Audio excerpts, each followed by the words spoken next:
if you are stuck in a rut, I'm going to go over 4 ways that we're going to get you out of that rut with your fitness. How we doing? This is Rob Boster with RBF Fitness and Nutrition.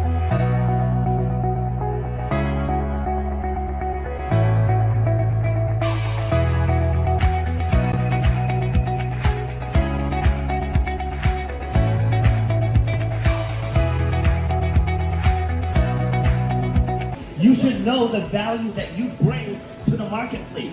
You know what your passion is. You know why you do what you do. So racism, it's out there, but it doesn't have to stop you. Just because somebody might look at you a certain way, that doesn't have to stop your forward progress. That's where you have to eliminate the excuses. You got to make that game plan. Say, for me to get to that point,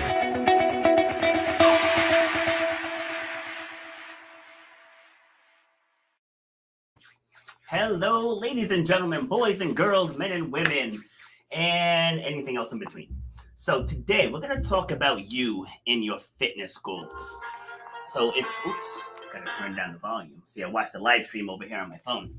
So in case any comments pop up, but we want to talk about you. So once again, my guest blew me off today. So I don't understand why people book to come on shows and then not show up. So it's kind of rude and disrespectful. So those of you guys, if you're going to book to be on the show, if you can't make it, just cancel. Like, it's okay to cancel, but don't just not show up. Like, that's not cool. Okay, so anyways, back to the topic at hand. We want to talk about your fitness goals if you're stuck in a rut, and especially if you repeatedly fall off. If you're one of those that yo-yo where you catch fire, you get on track, and then you fall off again. You catch fire, you fall off again. So this one is not one of my top 4, but I guess I should have made 5. But the number one reason for that, and you can disagree with me if you want to, but I've trained over 2,000 people, and I hear this stuff every single day of my life. So I have a big enough body of work to know why people keep falling off.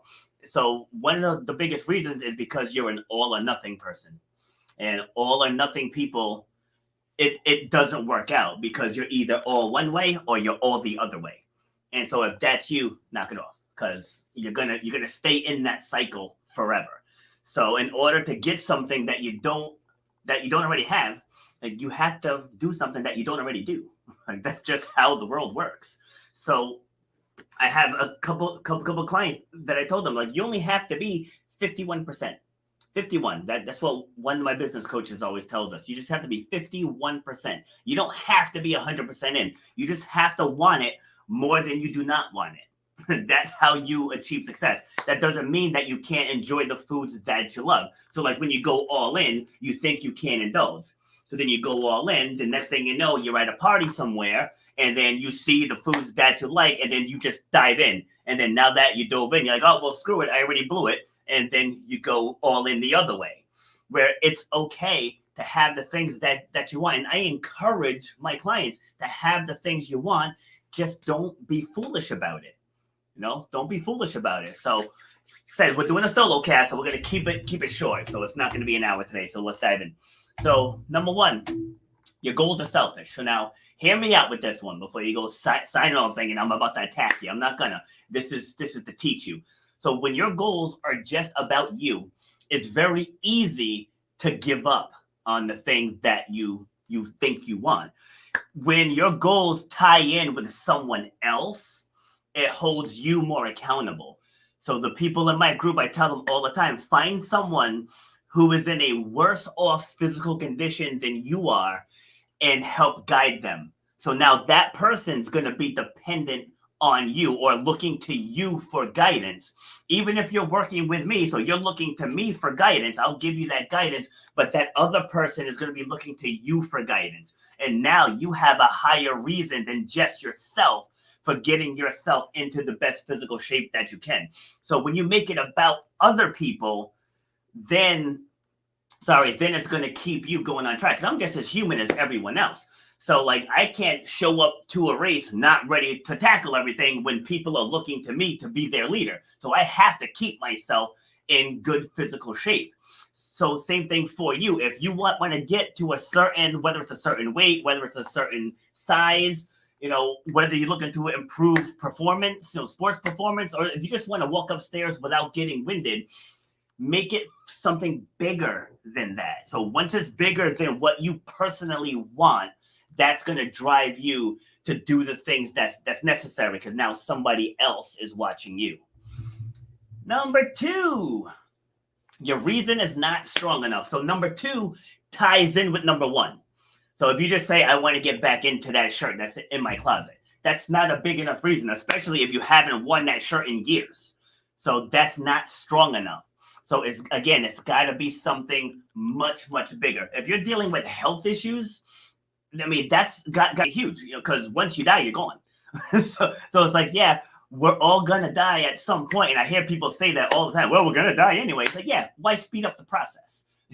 So like, that's the point I don't understand. So anyway, you want to keep yourself as healthy as possible so you can live as long as possible, so you can be here for the ones who love you. The better example you are, other people in your circle are going to benefit.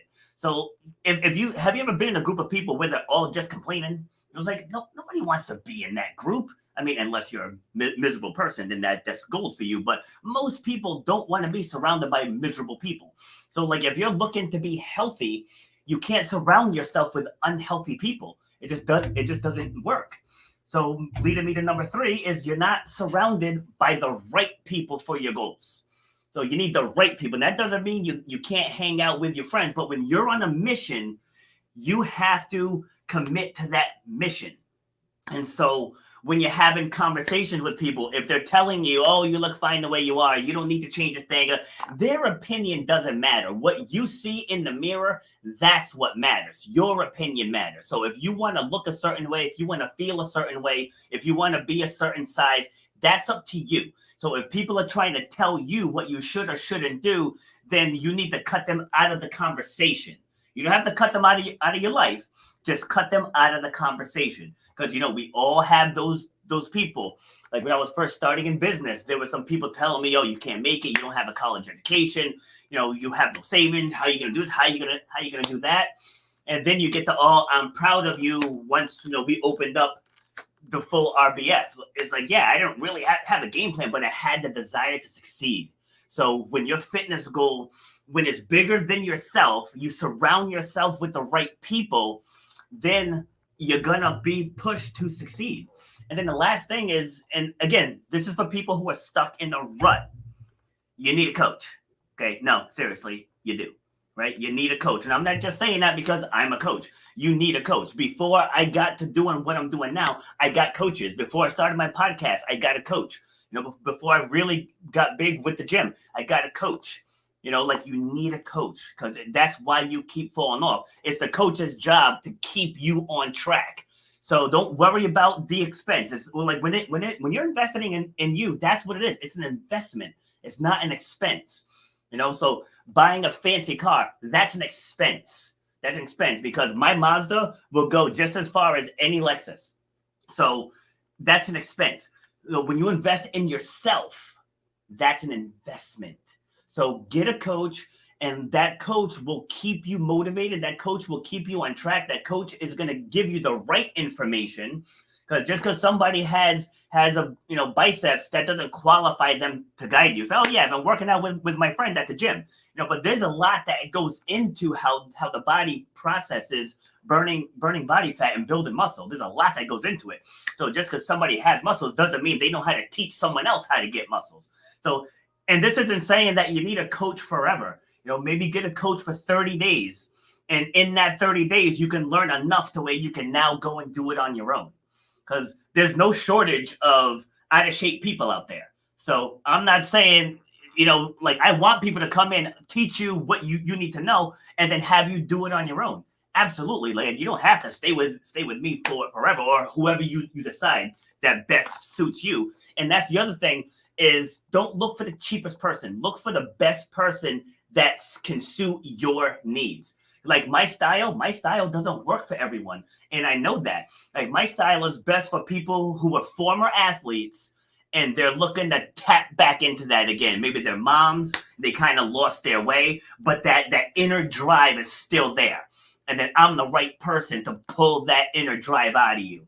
If you're someone that's been sedentary your entire life and you're really starting from the ground up, I let people know, like, I'm not the best one to work with you. Like, yeah, maybe my price is higher or lower than someone else, but that doesn't matter. I'm not the right one to guide you. So you can't just go based on price. You can't.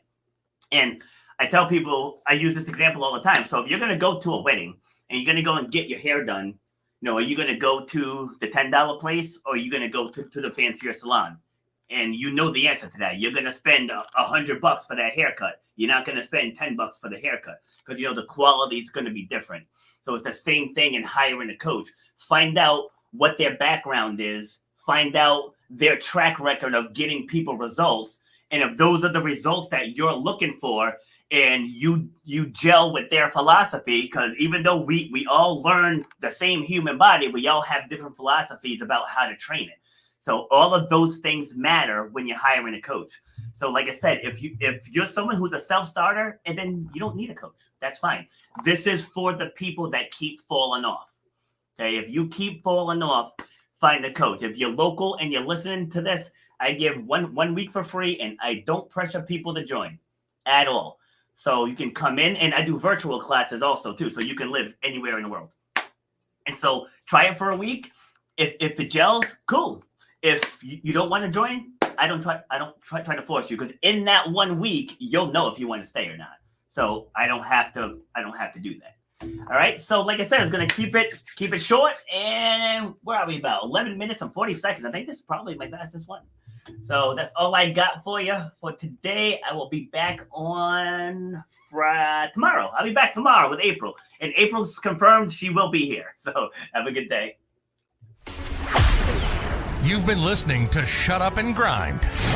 We hope you've gotten some useful and practical information from this show. Robert has over 20 years experience pouring his knowledge and expertise at many events in the service and fitness industry, as well as secondary schools and universities. He has a true passion for helping others break through the barriers that are holding them back. To book Robert B. Foster to speak or to reach out, go to robertbfoster.com/speaks, on Instagram at Robert_B_Foster, on Twitter at RBF_fitness, and on Facebook at Robert B. Foster. Till next time, shut up and grind.